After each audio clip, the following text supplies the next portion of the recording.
Can the Pittsburgh Steelers keep their title chances alive for the AFC North today against the Minnesota Vikings?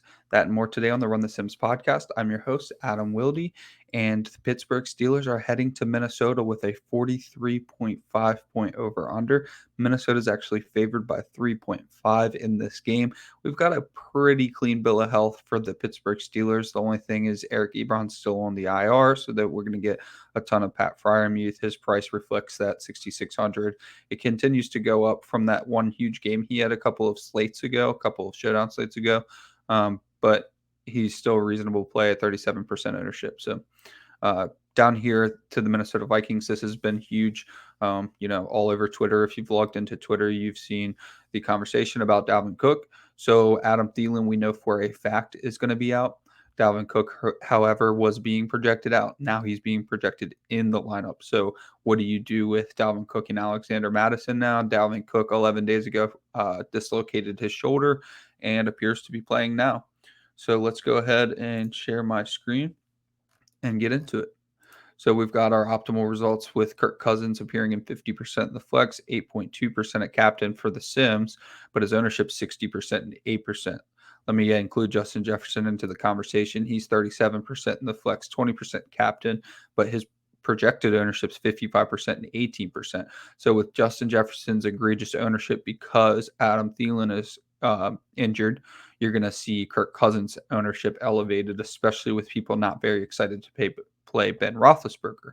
So that's going to be the theme of the show going forward, is that so much ownership is going to be around Justin Jefferson and Kirk Cousins. So what's that going to turn into?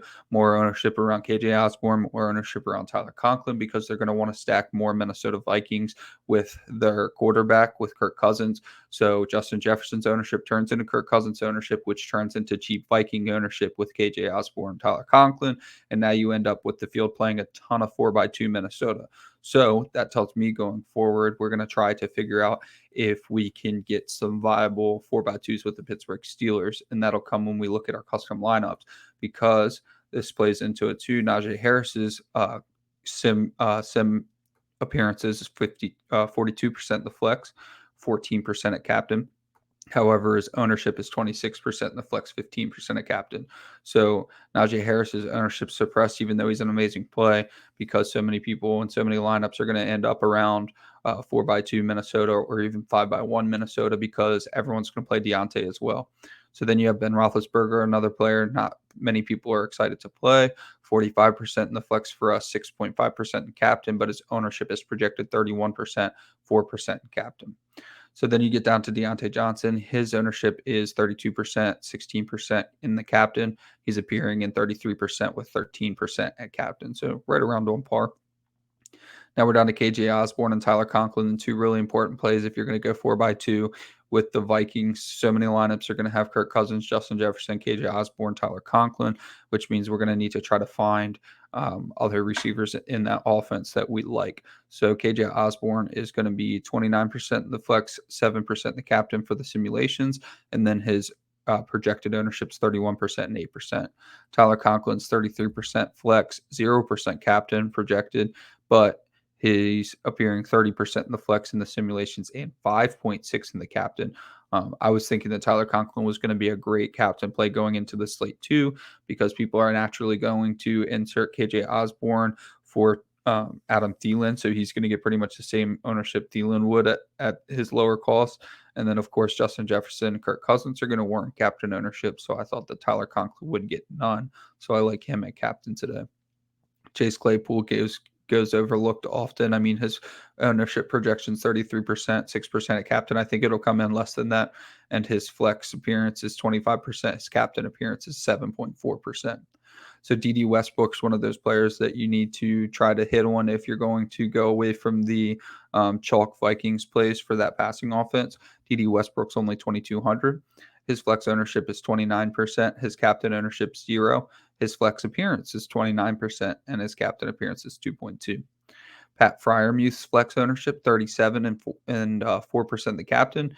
He's only appearing in 23.7% of the simulations, 4% a captain. That has a lot to do with the fact that his price just keeps increasing. 6,600 is not nearly as enticing as when he was like 3,200, 4,600, 6,600 is just a little high. So now we get to Dalvin Cook, 28% ownership, 14% in the 28% flex ownership, 14% captain ownership. We have him appearing in 20% of the flex, 3.8% of captain.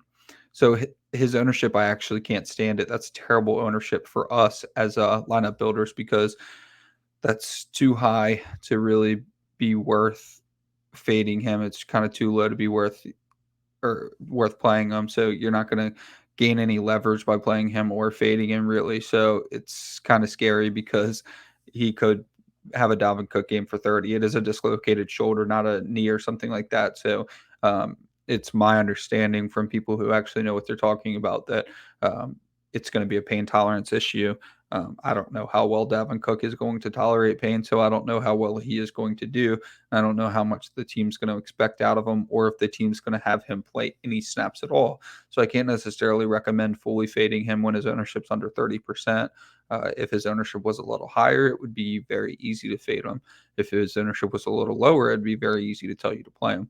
So Dalvin Cook is only appearing at 20% for that reason. I don't think he's going to get a full workload. So he's probably not going to be worth 10.8K, especially with Najee Harris only right there at 10,000. And Najee Harris is actually better leverage, 26%. Ray McLeod is going to be a popular play for the simulations. So he's 20% in the flex, 1.3% at captain, but he's only got 4% flex ownership. So he's going to appear in a lot of our lineups, and I actually really like him as a play. You've got the Pittsburgh Steelers that whenever a defense is expensive and a lot of people are going to play them, I usually don't, but Pittsburgh Steelers are appearing in 13% in the flex, 1% at captain, but their ownership is 9% and 1% in the captain. We'll skip kickers. We don't usually do kickers. We will get to Alexander Mattison. So he's 9,800, so that's too expensive for him as well. His flex ownership's 9%. His captain ownership's 2%. He's appearing in 11%. He's appearing in 1% at captain. However, at 9.8K, it's just you can build better lineups without having to deal with a 50% from Alexander Mattison and 50% from Dalvin. Because Alexander Mattison was projected to be the starter, he's way too expensive for a 50% workload. So there is probably leverage to be had in playing Mattison. There's leverage to be had in playing Dalvin to an extent. However, there's just probably better lineups with better leverage that you can play. James Washington is being projected 4% flex ownership, and he is being projected in 5.6% of the simulations lineups. Let's head over here to our custom lineups and talk about a few of them. Justin Jefferson's going to be super popular. So Justin Jefferson at captain, Dede Westbrook, Kirk Cousins, Tyler Conklin, Najee Harris, Minnesota Vikings.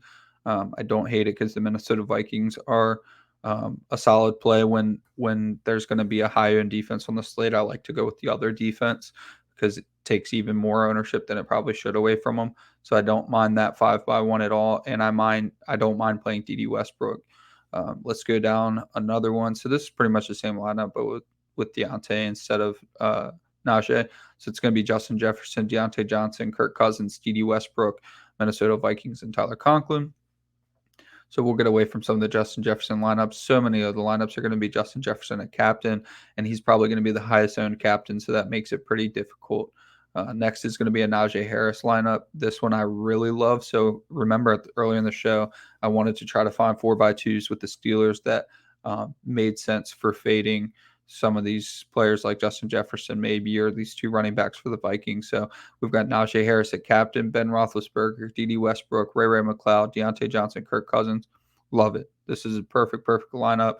You played Kirk Cousins still, but you played Dede Westbrook. So if Dede Westbrook grabs a touchdown, Justin Jefferson ends up with like 6 for 65 or something like that. Doesn't end up cracking the top lineup, but you've still got Dionte Johnson, who's going to be super popular.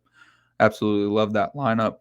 And then we'll go down to, I'm probably not going to personally play Ben Roethlisberger at captain, so I'll go down to like something for a large field like KJ Osborn at captain. So you've got KJ Osborn, Tyler Conklin, Kirk Cousins, Najee Harris, Greg Joseph, Justin Jefferson. I've loosened my stance on not playing kickers in tournaments of late, and so I mean the lineup does make sense, and the ownership is still a little high though. 207% going to be way outside of my range of cutoff. And then Chase Claypool, I said, was probably going to be under-owned, so I'll go ahead and mention a lineup that features him and captain Chase Claypool, Najee Harris, Ben Roethlisberger, Dionte Johnson, Chris Boswell, KJ Osborn. You get decent leverage by playing one of the non-Justin Jefferson receivers from the Vikings as a run back to Steelers 5-1. So I'm stacking Steelers heavily on this slate.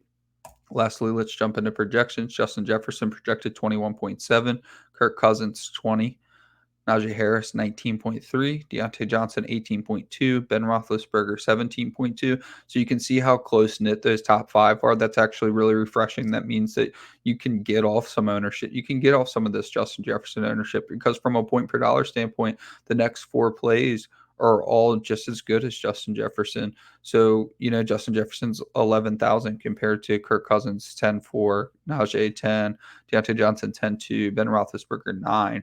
Right. So you don't have to play Justin Jefferson. Of course, Justin Jefferson has the highest ceiling, probably double some of the other players besides maybe Najee Harris and Dionte, right? So Justin Jefferson could go off for 50. Fine. I get that. But his ownership's 55%, and he's bringing Kirk Cousins' ownership to 60%. And then you see Najee 26, Dionte 32, Ben 31. Look how much ownership you cut off just by starting with three Steelers instead of those two Vikings.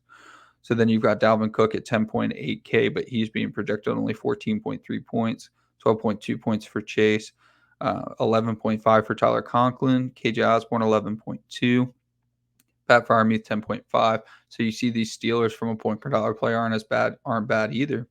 You've got Alexander Mattison, way too expensive, 10.4. Kickers defense, not worried about that. D.D. Westbrook is important, 6.6. He's projected the same thing as Chris Boswell, which a lot of people are going to play, but D.D. Westbrook's only 2.2K. Then you have Ray McLeod, 6.2, another one of my favorite plays of the slate.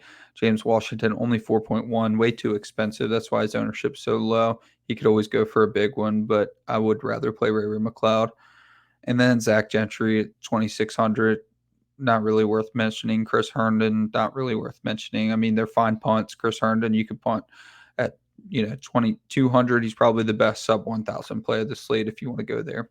So that's going to do it for today. Good luck on your Thursday night showdown. I appreciate you coming on. Check y'all next time. Peace.